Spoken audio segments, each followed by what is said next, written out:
Oke, jadi sama kayak di thumbnail video ini, saya itu akan bikin alur cerita dari film Mortal Kombat yang 2021. Film ini bener-bener bikin nostalgia sama masa kecil lah ya, soalnya ngingetin soal rental PS-an dulu ya. Kabur buat main rental PS sama kawan, dicariin orang tua, abis itu dimarahin, sering bener kayak gitu dulu. Oke. Karena ya waktu yang kayaknya makin mepet juga sama waktu sholat, jadi ya langsung aja lah ke alur filmnya. Film dimulai dengan nunjukin sekumpulan ninja yang lagi nyantai di desanya. Di sini pemimpin klannya itu namanya Hanzo. Mereka ini berasal dari klan ninja Shiryu, pokoknya itulah, Shiryu, pokoknya itulah. Waktu lagi nikmatin suasana yang damai, tiba-tiba anak dia yang kedua itu nangis. Ngedenger itu dia langsung nyuruh anak pertamanya buat nenangin adiknya. Sementara dia itu mau pergi ke sungai buat ngambil air. Karena dari tadi anaknya itu nangis terus, akhirnya istri Hanzo itu mutusin buat masuk ke rumah buat nenangin anaknya. Waktu udah masuk, tiba-tiba suasananya itu berubah, jadi yang awalnya agak ramai itu jadi sepi bener, nggak kayak biasanya lah. Ternyata desa mereka ini lagi diserang. Istri Hanzo yang sadar itu langsung nyembunyiin tuh bayinya di bawah lantai. Tiba-tiba muncul ninja dari klan Lin Kuei, namanya itu Bihan. Di sini dia itu punya kekuatan es. Dia ngomong kalau dia itu ditugasin buat ngebantai semua klan Shiryu, dan ini nih balas dendam lah. Di tempat lain, Hanzo yang ngedenger keributan dari arah rumahnya itu langsung lari buat balik ke rumahnya. Waktu udah sampai, dia ini kaget plus sedih ya ngelihat anak sama istrinya itu udah wafat. Ngelihat es yang nyelimutin tubuh anak sama istrinya itu ngebuat Hanzo itu jadi sadar kalau yang ngebunuh anak sama istrinya itu Bihan. Abis itu dia langsung nyiapin tuh kunainya, dan ya jelas lah Hanzo di sini langsung brutal ya. Dia datang ke klan Lin Kuei dan ngesolo tuh semua orang di klan Lin Kuei buat nyari Bihan. Waktu udah ketemu, Hanzo itu langsung nyerang Bihan dan epic fight pun terjadi ya. Di sini karena udah kelelahan, Hanzo itu akhirnya ya kalah lah sama Bihan.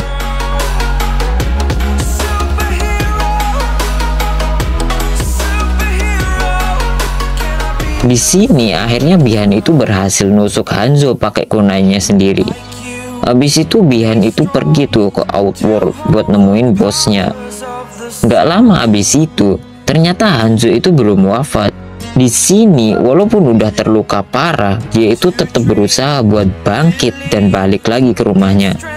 Waktu udah deket, dia itu ngedengar tangisan anak keduanya. Walaupun gitu ya, di sini karena lukanya itu udah terlalu parah, akhirnya ya dia itu wafat.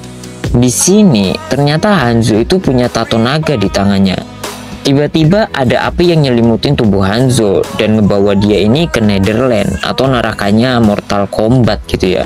Nerakanya dunia Mortal Kombat lah, namanya itu Netherland. Habis itu tiba-tiba hujan itu turun bareng sama Raiden yang terlambat datang ke sana. Di sini Raiden itu bertugas buat melindungi bumi. Di sini Raiden yang ngedenger tangisan bayi itu langsung masuk ke rumah dan nemuin anak keduanya Hanzo. Habis itu dia langsung ngebawa bayi itu ke kuil yang aman. Habis kejadian itu, bumi itu jadi diambang kehancuran gitu. Soalnya nggak ada tuh yang bisa ngalahin pasukannya Sanghan dari Outworld. Bumi ini udah kalah selama 9 kali gitu ya dari pertarungan Mortal Kombat. Terus, kalau sampai pasukan bumi itu kalah lagi di pertarungan yang ke-10, bumi itu bakal dibawa kekuasaannya Sanghan. Dan ya udahlah, pasti bumi ini bakal porak-poranda gitu, kacau balau. Di sini ada satu ramalan yang bilang kalau keturunan Sauhan itu bisa nyatuin petarung bumi dan ngalahin pasukan dari Sauhan. Habis itu pindah ke tempat lain. Di sini ada petarung MMA yang mau masuk ke dalam ring. Namanya itu Koyong. Panggil aja Yong ya. Waktu lagi di atas ring, tanpa disadari, tiba-tiba ada orang botak hitam yang masuk ke ruangan ini sambil celingak-celinguk lah, kayak nyari sesuatu lah. Di sini ternyata akhirnya Young itu harus kalah sama lawannya. Di tempat lain, tepatnya itu di Outworld, Bi-han itu nemuin atasannya, namanya itu Sansong. Di sini atasannya itu ngomong kalau ramalan kuno itu bakal terjadi. Ngedenger itu Bi-han itu langsung ngomong kalau ramalan itu nggak mungkin bakal terjadi. Soalnya dia itu udah ngebantai tuh semua anggota dari klan Hanzo. Sanzo ngejelasin kalau ada petarung bumi yang punya tanda naga, dan hal ini kemungkinan ada hubungannya sama Hanzo. Habis itu Sanzong itu langsung nyuruh si Bi-han ini buat ngebantai semua petarung dari bumi. Balik lagi ke Young. Di sini waktu lagi nyantai, tiba-tiba si botak hitam tadi itu ngedatengin dia. Namanya itu Jack. Ternyata Jack ini berasal dari anggota pasukan khusus. Di sini dia itu tertarik sama tanda naga yang ada di dadanya Young. Walaupun gitu, Young itu nggak peduli sama Jack dan milih buat makan bareng sama keluarganya.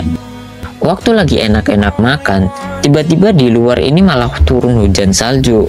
Tapi anehnya, hujan salju ini cuma turun di meja yang dipakai sama Young gitu. Ternyata ini nih ulahnya si Bi-han atau Sub-Zero lah ya. Di sini Sub-Zero itu pengen ngebantai semua keluarga Young. Habis itu Sub-Zero ini langsung nyerang Young sama anaknya. Waktu keadaan lagi genting, tiba-tiba Jack ini datang dan langsung ngebawa Young pergi pakai mobilnya. Di dalam mobil Young itu ngeliat kalau Jack itu punya tanda naga yang sama kayak dia. Di sini Jack itu ngejelasin kalau tanda ini itu tandanya orang-orang terpilih yang bakal mewakilin bumi di sebuah pertarungan. Tiba-tiba Sub-Zero itu muncul di depan mereka. Melihat hal itu, Jack ini langsung nyuruh Young buat nemuin temennya, namanya itu Sonya Blade. Sementara Jack itu pengen bayuan sama Sub-Zero. Tiba-tiba Sub-Zero itu pergi masuk ke gedung di sebelahnya. Jack yang lihat itu langsung ngikutin Sub-Zero dari belakang. Di dalam gedung, waktu lagi nyari, tiba-tiba Sub-Zero ini muncul di depan Jack dan ya jelaslah udah berpengalaman assassin ninja brutal. Dia ini bisa ya ngalahin Jack dengan izinnya gitu. Dia ngancurin dua tangan si Jack. Pindah ke tempat lain, Samsung itu dapat kabar kalau Sub-Zero itu berhasil ngalahin satu petarung bumi, sedangkan yang satunya itu ya berhasil kabur dari sana. Di sini salah satu bawahan Samsung itu khawatir kalau perbuatan mereka ini bakal ngebuat pencipta alam semesta atau si Elder God itu murka terus ngeskor petarung mereka dari Outworld gitu. Ngedengar itu Samsung langsung ngomong kalau dia ini punya orang dalam, jadi ya relax aja lah ya. Habis itu Samsung langsung nyuruh Melena atau bawahannya itu buat manggil reptil, terus dikirim ke bumi buat bantuin Sub-Zero ngebantai semua petarung bumi. Balik lagi ke Young. Di sini, abis dia nganterin anak sama istrinya, dia ini langsung pergi buat nemuin Sonya Blade. Waktu udah sampai di lokasinya, tiba-tiba Young ini dihajar sama seseorang cewek. Habis itu Young ini langsung nunjukin tanda naga yang ada di dadanya. Ngeliat tato itu, cewek tadi ini langsung berhenti ngajar Young dan ngaku kalau dia ini ya Sonya Blade gitu. Habis itu Young itu dibawa masuk ke dalam rumahnya. Di sini Sonya itu langsung ngejelasin arti dari tanda naga yang dia punya. Katanya dulu waktu dia sama Jack itu lagi bertugas, mereka ini pernah ngelawan orang yang punya kekuatan super plus dia ini punya tanda naga. Di sini setelah Jack itu berhasil ngalahin dan ngebunuh orang itu, tanda naga yang ada di orang itu nih ya langsung pindah nih ke tubuh si Jack. Ternyata kalau mereka berhasil ngebunuh orang yang punya tanda naga, maka tanda naga ini bakal otomatis itu pindah ke tubuh si pembunuh. Soalnya ngelanjutin kalau orang yang punya tanda naga itu bakal disuruh buat mewakili bumi di sebuah pertarungan yang disebut dengan Mortal Kombat. Habis itu Sonya itu nunjukin tawanannya, namanya itu Kano. Waktu lagi serius-seriusnya, tiba-tiba markas mereka ini diserang sama makhluk yang gak kelihatan. Ternyata yang nyerang mereka ini si reptil. Di sini si reptil ini ngeluarin air liur yang punya kandungan asam. Ngelihat hal itu, Kano itu langsung manfaatin tuh air liur si reptil buat bebas dari borgolnya.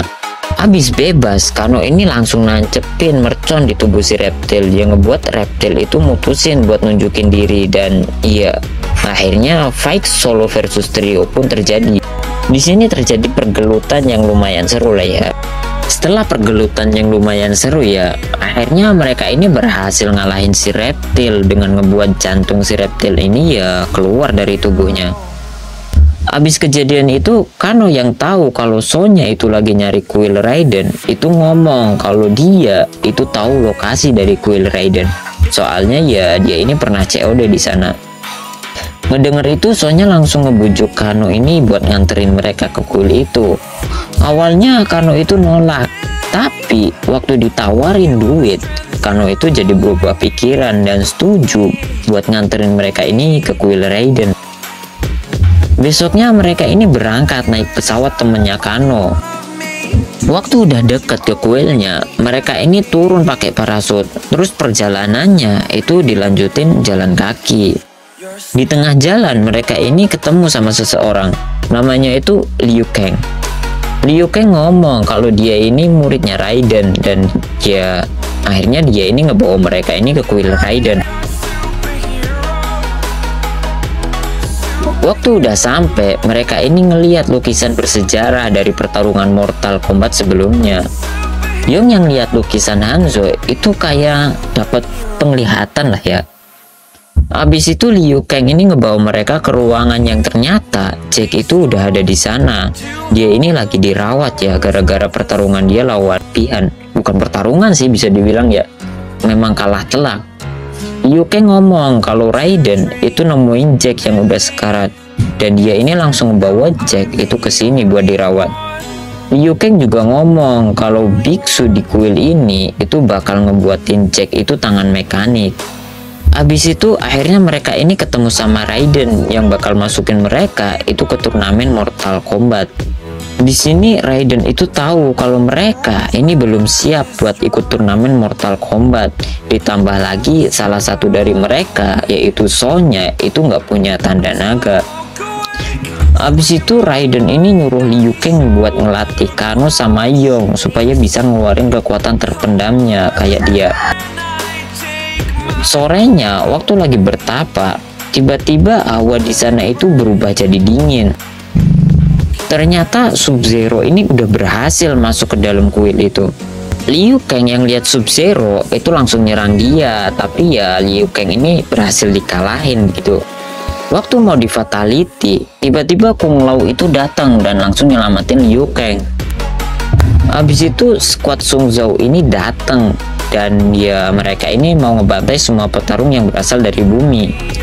Untungnya Raiden itu datang dan langsung ngebuat perisai supaya orang-orang dari Outworld itu nggak bisa masuk ke sana. Melihat itu, Sang Tzu itu mutusin buat mundur dulu kali ini. Habis itu Liu Kang sama Kung Lao itu langsung ngelatih Yong sama Kano buat ngeluarin kekuatan yang dia dapat dari tandanya. Kekuatan itu disebut dengan Arcana. Di sini karena Sonya nggak punya tanda naga, dia ini mutusin buat ngeliat Jack yang sekarang gitu. Jack itu sekarang udah punya tangan besi gitu. Di tempat lain, akhirnya pelatihan pembangkitan Arcana itu dimulai. Di sini Yong itu kalah pakai serangan L1 bulletnya Kung Lao, sedangkan Kano itu malah nggak bisa ngapa-ngapain waktu di spam R2-nya Liu Kang. Habis latihan, Liu Kang ini ngobatin lukanya Yong sambil nyeritain masa lalunya dia. Katanya waktu dia kecil, dia ini dirawat sama ahli bela diri.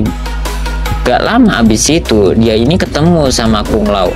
Terus waktu udah dewasa, mereka ini ketemu sama Raiden, terus mutusin buat ngabdi sama dia. Liu Kang ngomong kalau dia itu ketemu sama orang yang punya tanda naga.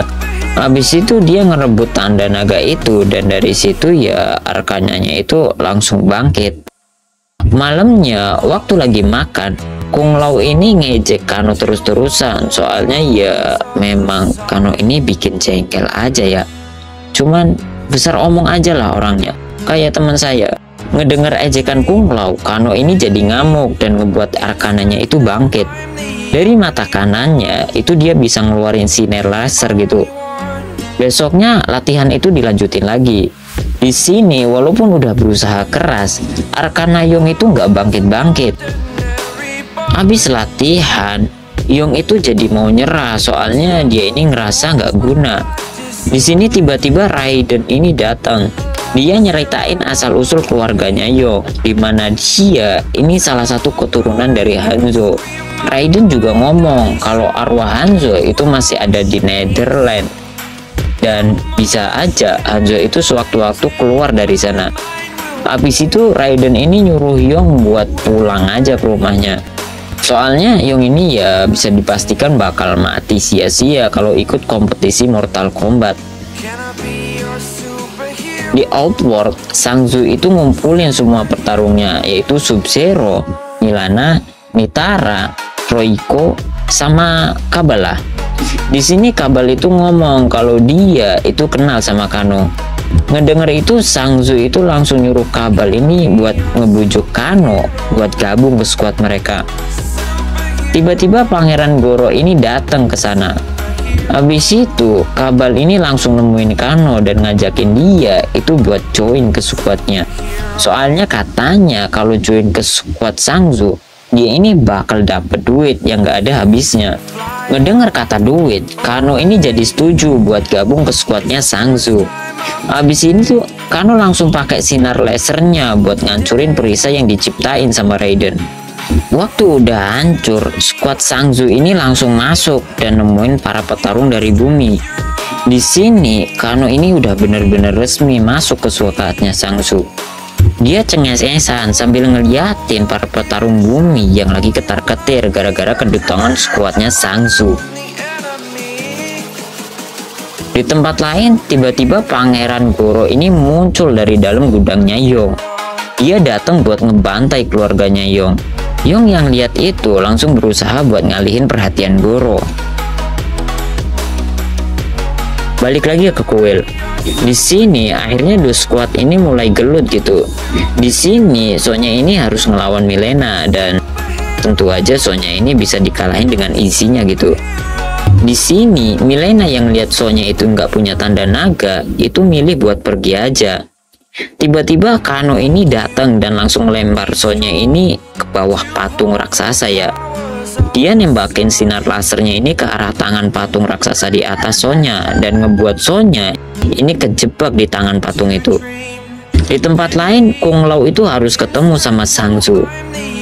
Tiba-tiba Litara ini nyoba buat nyerang Kung Lao dari belakang, tapi karena Kung Lao ini udah lumayan berpengalaman, dia ini bisa dengan easy-nya ngalahin Litara. Dia nangkap Litara, terus ngarahin Litara ini ke arah topinya yang lagi muter kayak gergaji mesin. Dan ya udahlah, Litara kena fatality sama Kung Lao. Balik lagi ke tempat Yong. Di sini dia ini dihajar habis-habisan sama Goro. Istri Yong yang lihat suaminya ini mau di fatality itu langsung nyerang Goro ini pakai alat yang ada di sekitarnya.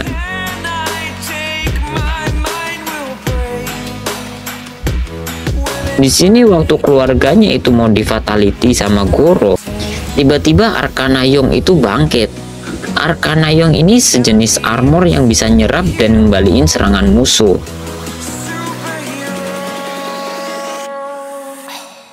Yong juga bisa membuat senjata dari armornya lah. Di sini akhirnya Kano ini bisa ngalahin Goro. Balik lagi ke kuil. Ternyata Jack yang udah sadar itu lagi berusaha buat nolong Sonya. Di sini akhirnya Arkana Jack ini keluar. Arkana Jack itu sejenis lengan mekanik canggih yang punya kekuatan yang nggak ngotak gitu.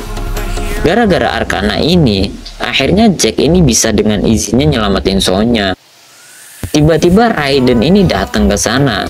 Di sini Raiden yang baru datang itu manggil Yong buat datang lagi ke kuil itu, aneh bener.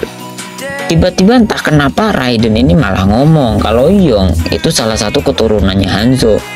Abis itu dia langsung nyoba buat mindahin semua orang ini ke dalam void lah, atau tempat amannya. Waktu Yong mau dipindahin, tiba-tiba Sub-Zero ini malah nyerang Yong dan ngebuat Yong itu gagal buat dipindahin. Ngeliat Yong yang mau di fatality, Kung Lao itu langsung nyoba nyerang Sub-Zero, tapi hal ini malah ngebuat dia ini ketangkap sama Sangsu, dan ya akhirnya jiwa Kung Lao itu diserap sama Sangsu. Liu Kang yang lihat itu langsung nyoba nyelamatin saudaranya, tapi ya dia ini malah keburu ditarik duluan ke dalam void. Dan momen ini nih, kalau buat saya pribadi itu kayak ketololan lah yang dilakuin sama Raiden. Harusnya dia ini langsung mindahin Yong itu langsung aja ke void, gak usah ke kuil dulu lah. Ditambah lagi ngapain dia malah ngebocorin kalau Yong itu ya keturunannya Hanzo nih. Dan satu lagi nih, kenapa dia ini cuman malah ngepindahin Yong? Kenapa keluarganya nggak diajak sekalian? Soalnya ya Yong ini kan punya keluarga, dan kalau misal keluarganya nggak diamanin, keluarganya ini ya akhirnya bakal bisa ditawan sama Sangsu kan. Bener-bener ketololan lah pokoknya. Oke, lanjut aja lah ya. Abis itu Raiden ini langsung nyerahin kunai Hanzo ke Yong. Katanya kunai ini nih bisa manggil arwahnya Hanzo buat ngebantuin Yong di pertarungan nanti. Di sini tiba-tiba Yong itu malah ngajuin ide yang lebih tolol lah dari kelakuan Raiden tadi. Dia ini malah ngajuin ide buat mereka ini disuruh gelut 1 versus 1 lawan anak buahnya Sangsu tuh. Mereka ini disuruh buy-one sama skuadnya Sangsu yang jelas-jelas skuad Sangsu itu udah berpengalaman lah ya. Di sini ide ini menurut saya pribadi ya udah bener-bener blunder parah gitulah. Harusnya mereka ini berlatih dulu, dan kalau waktunya udah tepat mereka ini ya bertarung di pertarungan Mortal Kombat gitu kan. Bener-bener blunder parah kalau bagi saya pribadi lah. Terus ya entah kenapa lebih tolol lagi nih.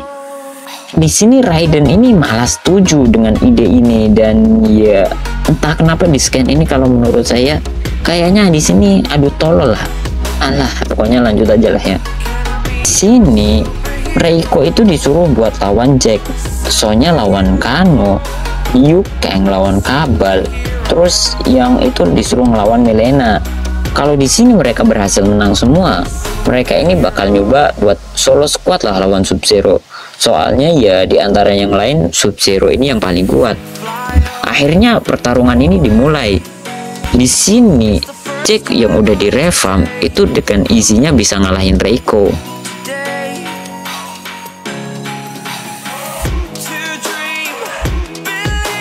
Di tempat lain, Sonya yang harus ngelawan Kano itu awalnya kewalahan. Di sini waktu lagi jet kick sama Kano, Sonya ini berhasil masukin patung kecil tuh ke mata Kano, dan ya akhirnya Kano itu mati. Terus tanda naga Kano itu pindah ke Sonya. Di tempat Liu Kang itu lagi ngelakuin tendangan beruntun ke Kabal. Habis itu dia langsung ngeluarin naga apinya lah, dan ya udah akhirnya Kabal itu kalah.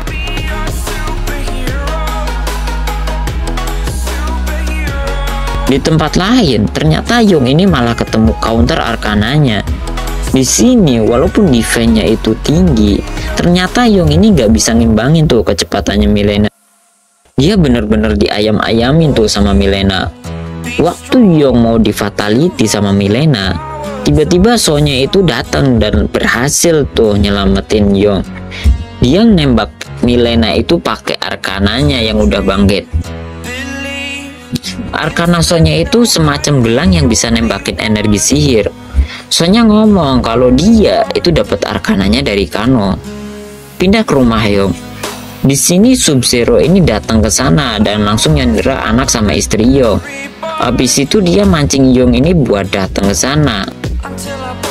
Yong yang lihat anak sama istrinya itu langsung berusaha buat nolong mereka, tapi dia ini langsung dibanting tuh sama Sub-Zero.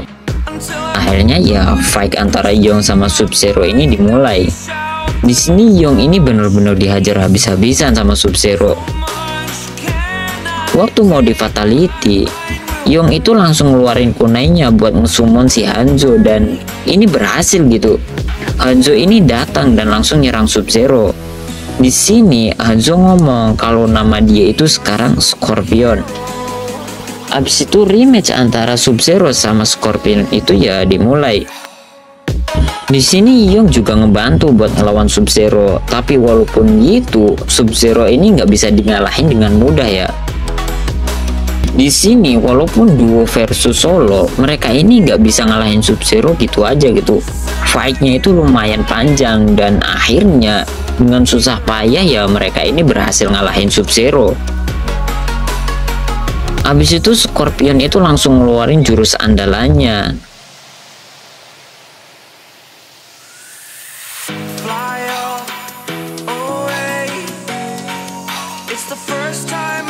Di sini sebelum sumonya itu selesai, Hanzo ini nyuruh Young ini buat ngejaga garis keturunannya. Habis itu akhirnya Hanzo ini hilang. Terus Raiden sama Sangzu itu datang ke sana. Sangzu ngomong kalau dia ini bakal balas dendam di kompetisi Mortal Kombat nanti, dan ya akhirnya Sangzu ini dikirim balik lagi ke asalnya ya sama Raiden. Di sini Raiden itu ngomong kalau mereka ini harus nyari orang-orang yang punya tanda naga buat ngadepin Sangzu di kompetisi Mortal Kombat nanti. Habis itu ya semua itu kembali tenang. Di sini Young yang lagi di lokasi latihannya itu tiba-tiba didatengin sama bosnya. Dia disuruh ikut kompetisi bentar lagi. Young yang ngedenger tawaran itu ya langsung nolak tawaran itu. Soalnya dia itu mau pergi ke Hollywood buat ngajak aktor Johnny Cage yang punya tanda naga itu ya buat join ke squadnya dan ngalahin squad Sangzu. Dan ya udah, filmnya itu habis di sini. Dan ya gimana ya, sebenarnya filmnya bagus gitu ya, tapi ya lumayan gimana, jauh beda ya dari film-film sebelumnya. Dan kalau bagi saya pribadi sih ya dari grafik bagusan sekarang, tapi kalau dari segi cerita saya itu lebih suka lah film yang dulu, soalnya lebih ngikutin gitu ya, lebih ngikutin dari gamenya. Tapi ya terserah lah ya, karena suara saya juga udah mulai serak, jadi ya udahlah ya, bye.